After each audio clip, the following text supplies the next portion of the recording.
خدا کو برکت میں یہ نظام کائنات ایسا عظیم نظام بنایا ہے کہ اس کو سمجھنے سے انسانی عقل عاجز ہے۔ محبوبہ نے بارگاہ خداوندی کا جو تعلق اللہ رب العزت سے ہے اس کو سمجھانے کے لیے خالق رب العزت نے اپنی غالب کتاب قرآن کریم میں سورہ مائدہ کی آیت نمبر 35 میں ارشاد فرمایا گیا اے ایمان والو اللہ سے ڈرو وابتغوا الیہ الوسیلہ اور اس کی طرف وسیلہ ڈھونڈو، تلاش کرو اس کی طرف وسیلہ، وجاہدوا فی سبیلہ اور کوشش کرو اسی کے راستے میں، لعلکم تفلحون تاکہ تم فلاح پا جاؤ۔ یہ سادہ سا ترجمہ ہے، عام فہم سا اس آیت مقدسہ کا، سورہ مائدہ کی آیت نمبر 35 ہے، چھٹا پارہ ہے۔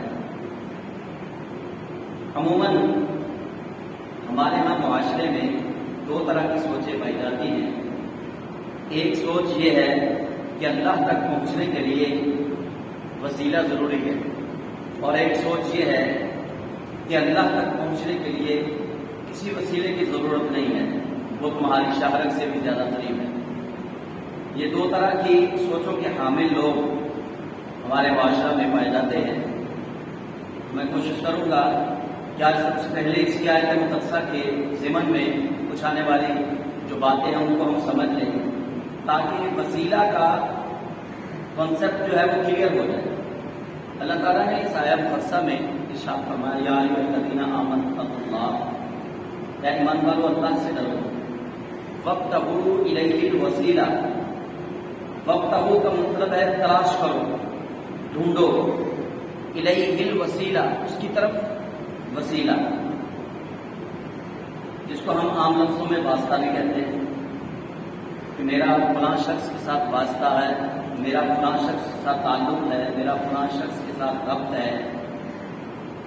اسی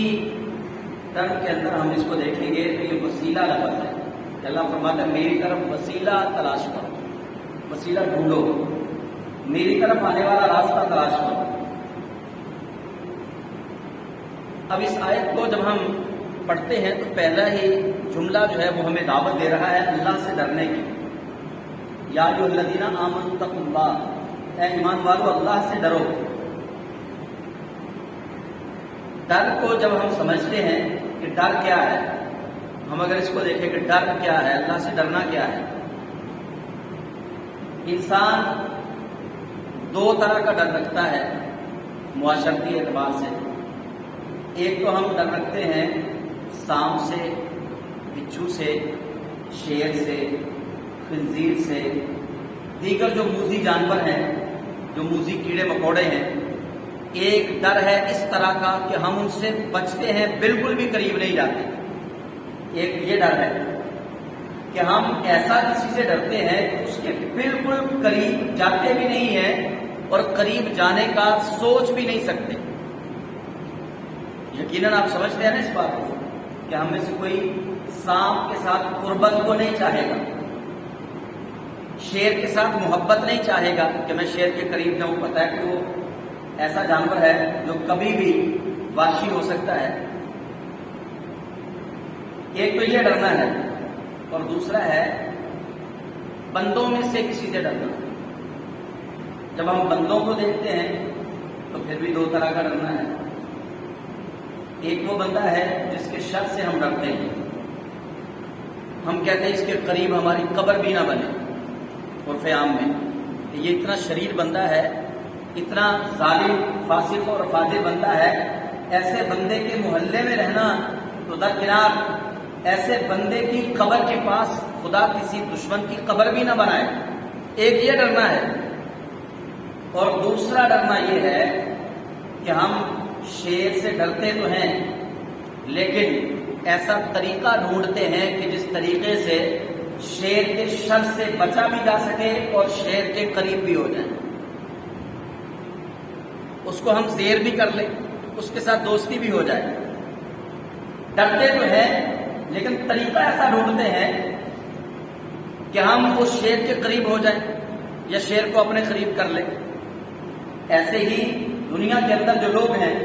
ان لوگوں کی مثال ہے، ایک ہے شریر بندے سے ڈرنا، اور دوسرا ہے کسی کے جاہ و جلال، کسی کی ہیبت، کسی کے رعب سے ڈرنا۔ یار یہ بڑے اونچے درجے پہ ہے، یہ تو بغیر کسی سفارش کی ملاقات بھی نہیں کرے گا، اس کے پاس جانے کے لیے فلاں بندے کی سفارش ڈھونڈنا پڑے گی، ورنہ وہ تو ٹائم نہیں دیتا، وہ شخص تو ملتا نہیں ہے۔ اتنے اونچے درجے پر فائز ہے۔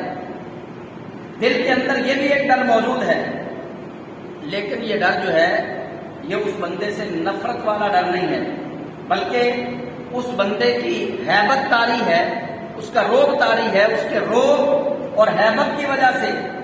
اب یہ ڈرنے والا بندہ چاہ رہا ہے کہ میں اس کے رعب سے، اس کی ہیبت سے، اس کے مقام سے، اس کے منصب سے ڈرتا ہوں۔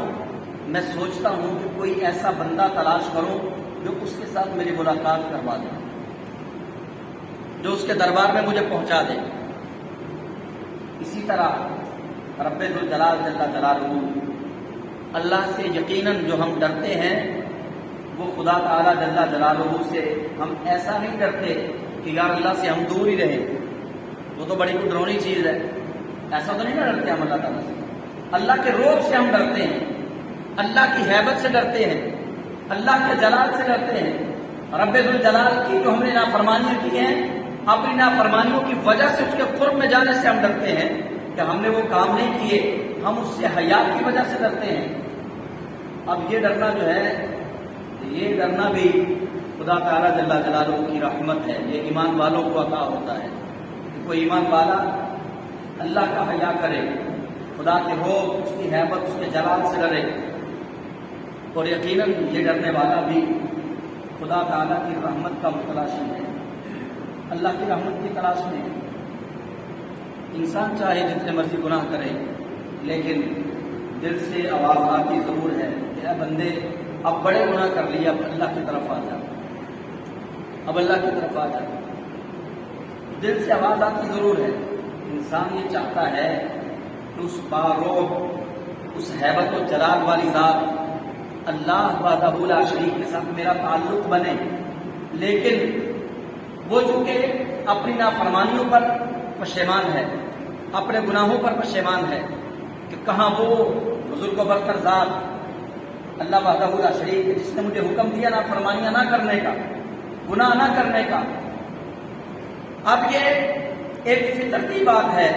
کہ بندہ جب کسی شخص کو کسی اونچے عہدے والے کے قریب دیکھتا ہے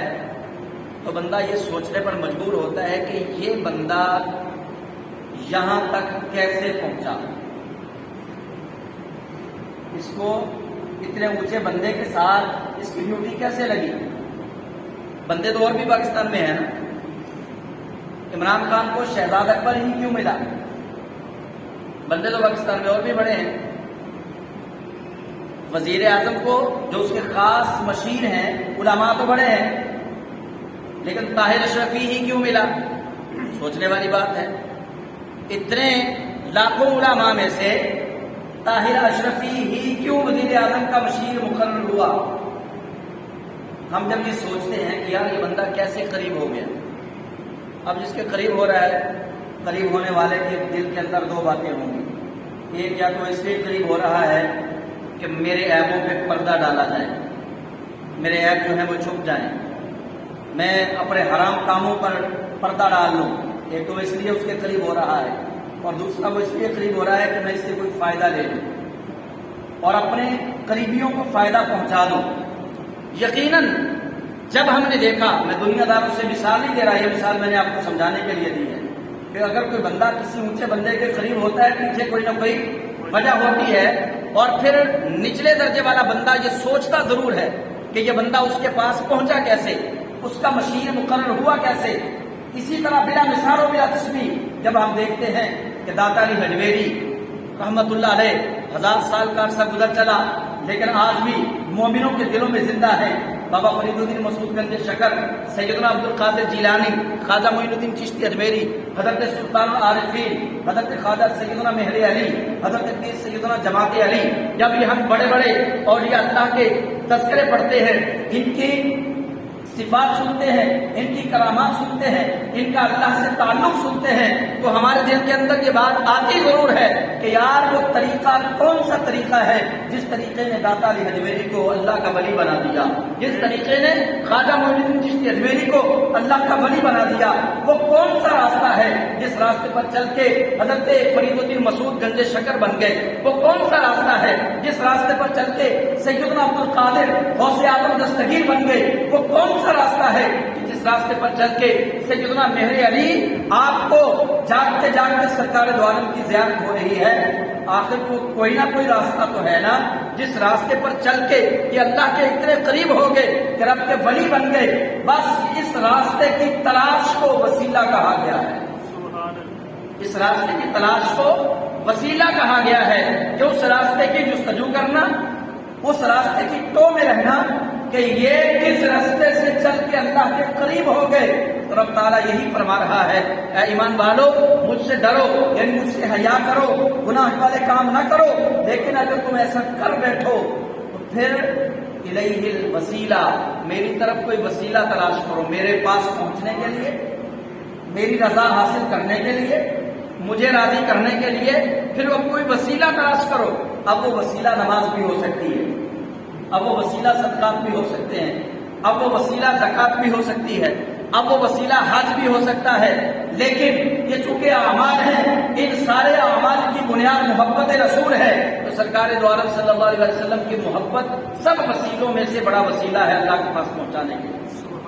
اللہ کا قرب حاصل کرنے کے لیے۔ تو وسیلہ اس لیے ڈھونڈا جاتا ہے، وسیلے کو اس لیے تلاش کیا جاتا ہے کہ جو اللہ کے قریب پہنچے، کوئی نہ کوئی تو راستہ ہے نا کہ جس راستے سے چل کے یہ اللہ کے قریب پہنچے ہیں، بس اسی راستے کو تلاش کرنے کا نام وسیلہ ہے، اسی راہ چلنے کا نام وسیلہ ہے، جس راستے پر چلتے چلتے حضرت سیدنا علی بن عثمان حجویری، داتا علی حجویری بن گئے۔ اس کو وسیلہ کہا گیا ہے کہ وہ راستہ ڈھونڈے جس راستے سے اللہ کے پاس کے لوگ